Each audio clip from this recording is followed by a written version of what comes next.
When it comes to Marvel Studios, there's absolutely no need for a history lesson. So I won't bore you with one. They came, they saw, they conquered the box office, and the hearts and minds of the general audience. But just because Kevin Feige has a proven track record, does that mean I'm going to sit back, relax, and trust? Nope. I'm going to do what I do best. I'm going to hope, while putting my 2 cents in, even though I wasn't asked for it.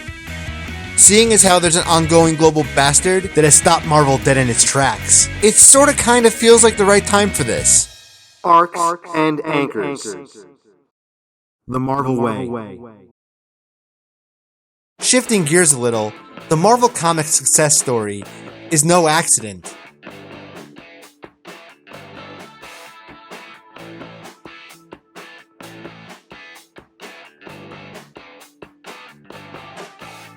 Within every successful superhero or team, there's been a multifaceted concept underneath, affording longevity. 9 out of 10 times is defined by some sort of battle cry or catchphrase.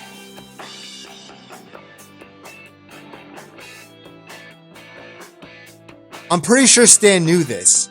He knew his craft. It probably inspired him to come up with all those wonderful mantras. For Spider-Man, it was youthful heroism, anchored by, with great power comes great responsibility. For the Avengers, it was group dynamics, larger-than-life characters and all the drama that they bring, united in a common goal. Boiled down to 2 words. Avengers, assemble. The last example I want to bring up is Iron Man, in which you had technology, accentuated by... Wait a minute. Stan never came up with a catchphrase for Iron Man. Maybe that's why it took so long for the concept to find its footing. I hope Kevin Feige's prepared to catch lightning in a bottle a second time. And a third. Because there's 2 beloved concepts coming to the MCU. And both deserve to be handled with care and respect. I have every confidence in the cosmos that Marvel Studios will hit it out of the ballpark with the Fantastic Four. As long as they peel back the layers and come from the heart with the concept. Whether walking the halls of the Baxter Building or exploring the negative zone, the Fantastic Four is about family. I know it in my bones that Marvel Studios, an affiliate of Disney, can produce the hell out of family-centric content. I hope they have the conviction to realize that the 1961 cookie-cutter version of family is pretty outdated. Josh Trank tried to get this point across when he cast Michael B. Jordan as Johnny Storm. But like everything else in that film, that decision was doomed to fail from the beginning. It came off more like forced diversity. I think the reason for that is very simple. Johnny Storm isn't very impactful. He's rather basic in terms of character. He takes part in a story and may add some comedy, but he's rarely the reason for the story. I am not knocking the character, some are just like that. Mr. Fantastic, Namor, Silver Surfer, these are characters that stories revolve around. They add tension, weight, a MacGuffin or 2. Johnny Storm doesn't do that, so what I'm hoping for is that when Marvel Studios adds them to the MCU, they cast them with people of color. At very least in the casting of Mr. Fantastic. I know that's gonna fucking piss people off because I know everyone and their mother wants John Krasinski to play Reed Richards. He looks almost exactly like classic, comic book accurate Mr. Fantastic. I totally get it. But we've seen that. Twice. While it didn't take anything away, it really didn't add anything either. So why do it again? Mr. Fantastic is the type of character that, going forward, could very well end up being the centerpiece of the Marvel Universe. I see absolutely no reason why a character like that couldn't be played by a person of color. I'm not saying I'm enlightened or anything like that. It took me a long time for this to click in my brain. This is what my personal dream casting is for the FF. And they all look so singular. There's nothing different about them, they're plain. And diversity is never a bad thing. These things should be for everybody. All of that being said, whether you agree with it or not, there's a few things I'm hoping to see when the character gets adapted to the MCU sandbox. We've spent the last decade or so with the MCU revolving in so many ways around Tony Stark. Too many ways. With Endgame unfolding the way it did, it would be a disservice to have his shadow linger any further. I would love to see Reed Richards have virtually no connection to Tony Stark. Maybe respect for his work, but then be done with it. I swear to fuck, if he ends up earning a scholarship from Stark Industries, I'm asking for my ticket money back. Because just like Spider-Man, this character deserves more than to be walking around the MCU with Tony Stark as a crutch. Coming from a broken home, I saw firsthand what Ben, Johnny, Sue, and Reed mean to the Marvel Comics universe.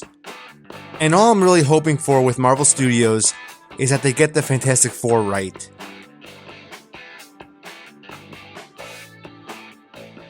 Before I go on, I just kinda want to say, I was in the audience during the great boom of this next franchise. As a child, I once called Toy Biz to see where their line of toys could be found, because my local KB ran out. Fucking dicks. That was extraordinary because I was an introverted kid, who really didn't like talking to randos on the phone. Even as an adult, I still don't. I saw the premiere of the animated series. The arcade game with seemingly 3 goddamn screens crunched together. And I was there opening day as they appeared for the very first time in live action.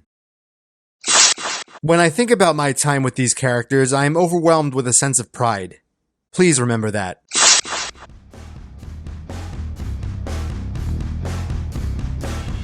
I'll be piloting the Blackbird for this next bit. There may be turbulence. And by turbulence, I mean a rant or two. Passengers, this is your pilot speaking. We are going down. Smoke McDonald.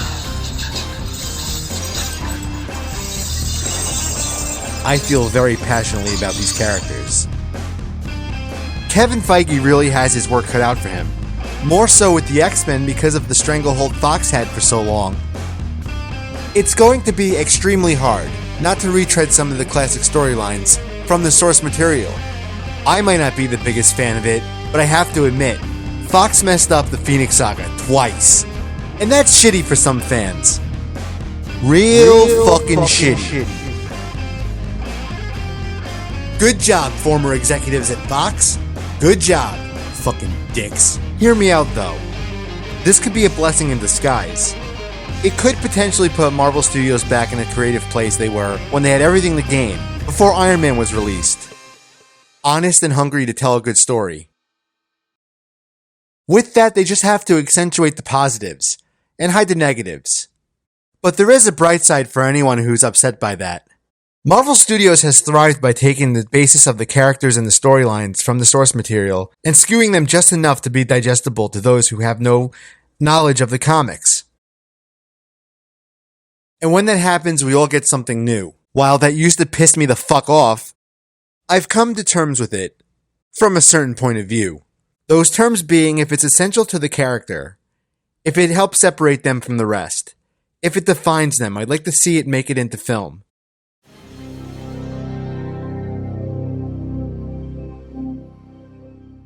If things are changed for no goddamn reason, like what Matt Reeves is doing to the Riddler, changing his last name from Nigma to Nashton, well, I'm gonna call bullshit on that. So what is it that defines the X-Men? What multifaceted concept is lurking underneath? The answers to those questions have been decoded by the fans in their youth and carried with them on through adulthood. I think at face value, it's about something we all want in our lives, whether it's from our family, our friends, or society. The X-Men bring with them a message of equality. The Fantastic Four is Marvel's opportunity to do what their parent company does best, so it shouldn't be that hard. But with the X-Men, there's a chance for them to do something all new and all different. By setting up a franchise that revolves around civil rights, Marvel can give their stories an intimate conflict for once, while elevating the entire Marvel universe. And they would prove themselves to be relevant beyond belief. Make no mistake, if they do it correctly, it could be a really special time in cinema history.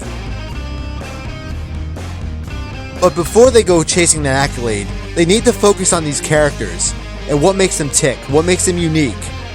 from the Marvel Universe, and from each other. The MCU hasn't always been reflective of it, but the world we live in is diverse. Hope without fear, true believers. Because the X-Men are quite possibly the most diverse group of characters in all of comics.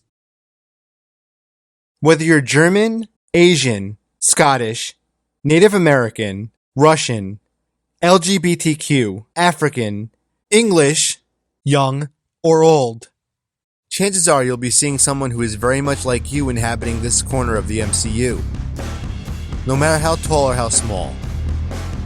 And speaking of small, let's just say I have a small request, one that should be pretty simple for Marvel to honor. I'll make it short. Can we please, for the love of fuck, get a short actor to play Wolverine? His height is one of those things that makes him unique in the source material. He was written and drawn that way with purpose. It offers an interesting dynamic and visual when he goes into battle against his archenemy Sabretooth, or those goddamn Sentinels.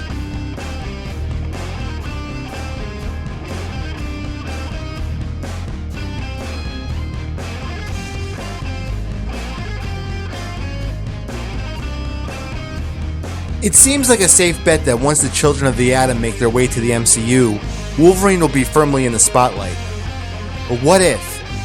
What if he wasn't? I think the time has come for other X-Men to take center stage. Sure, you could say it's happened before. First Class, Apocalypse, Dark Phoenix, but didn't he cameo in 2 of those 3 movies? So does it really count? I think they should take a page out of the Duffer Brothers playbook. They should tell a big story that has multiple threads running through it. That way a large group of characters can pick up on those threads, and all have their time to shine.